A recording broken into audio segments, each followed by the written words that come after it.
What's up, fellow traders? The market seems to be a little unsettled at this triple nut,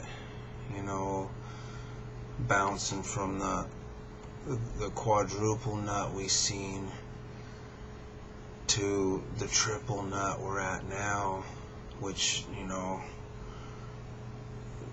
could be the trend. Like I said, my gosh, I can't see it going much higher than this. The candlestick today is definitely bearish, with the upper wick and lower wick and everything closed down. The S&P is even a little more bearish looking than the Dow. Like I said, you got to ask yourself these questions. Would you let your money ride? Are you happy with the decisions they're making? Are you happy that the toilet bowl's still swirling? You gotta put yourself in the people's shoes that really move the market with the big money, and the smart ones, I don't think so. The day charts today look incredible. I cannot believe the sell-offs in the morning. But I'm gonna grab the camera because I'm gonna go over something else I kind of like to analyze, because they move the markets in ways to, shake people out, suck people in. Just like they talk about these programs to trade, they got their system mathematically to find the true value of securities and, shake people out and suck people in. Check this out right here. This is a day chart of dry ships. And why I'm starting with this one tonight, because it kind of simulates our crash, over the last year and a half, 2 years, from our March low to where we are now, And it's amazing how they do it, All these bases here, you got to shake out like the weak hands.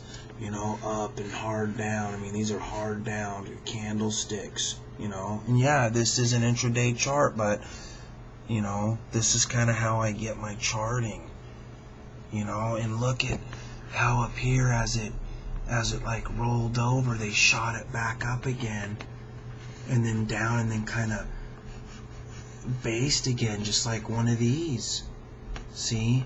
And then bam, bam. Bam, and then here we are, By the end of the day, you're where you started today. See? So like if you were a short and you jumped on the momentum wagon right here and didn't cover here as it came up here, you were like starting to get scared, because look how they're just running it up, and then it was consolidating right here again. See, that's to see who's uneasy, who needs their money, who doesn't believe in the choice that they made. See? And then bam, bam, bam, bam. This dude never gets, see what I'm saying? Like if he didn't get shooken out, he did good by the end of the day, like that day trader short. But it's the same thing if you look at it over, if this was, like a year and a half.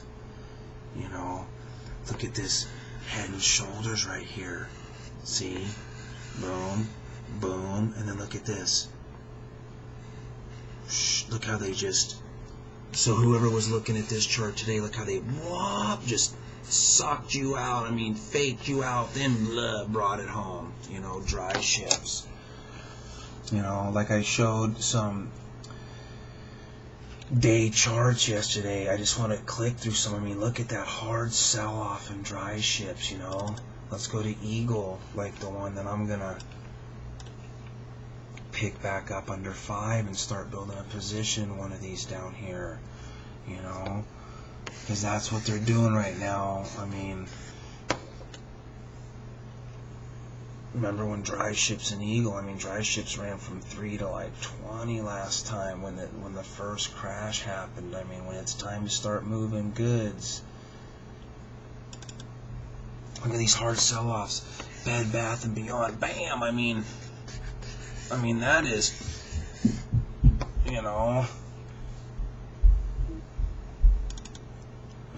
J.P. Morgan.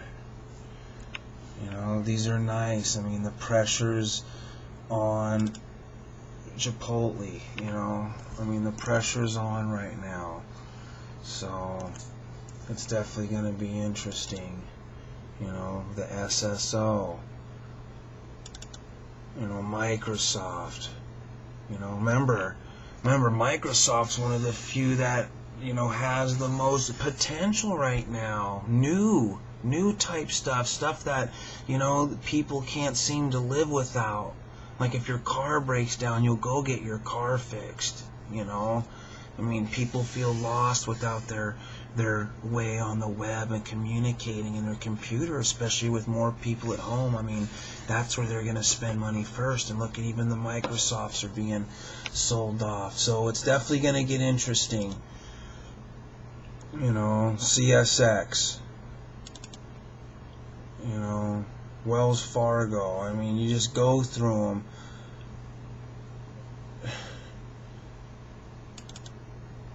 Eastman Kodak, something I've been kind of eyeballing. Down in the twos. I wish I would have picked them up. I don't know. Look at Honeywell. These are the... look at this. This is...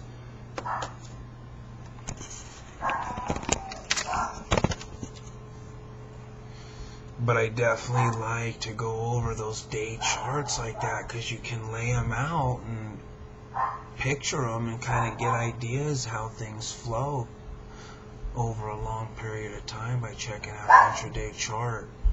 And I really like that day chart there to show what was going on.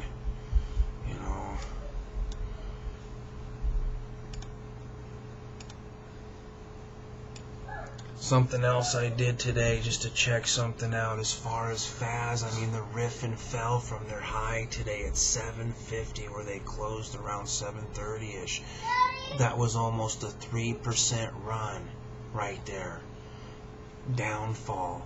Like if we got just 10 of those, that would put FAS at 70. And if we get a couple ripper ones, then low percentage ones on the way up, and then some ripper ones down in between those steady 3% declines, it can even push the price higher.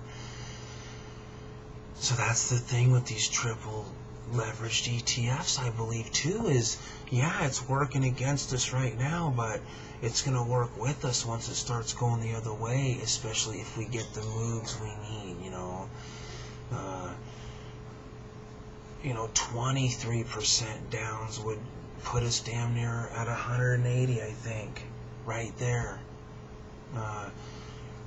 The potential's there if the slow bleed starts. It's definitely going to be interesting. I can't believe they shoved this cash for clunkers through after they were saying, why let the millionaires hit it. Amazing. Good luck.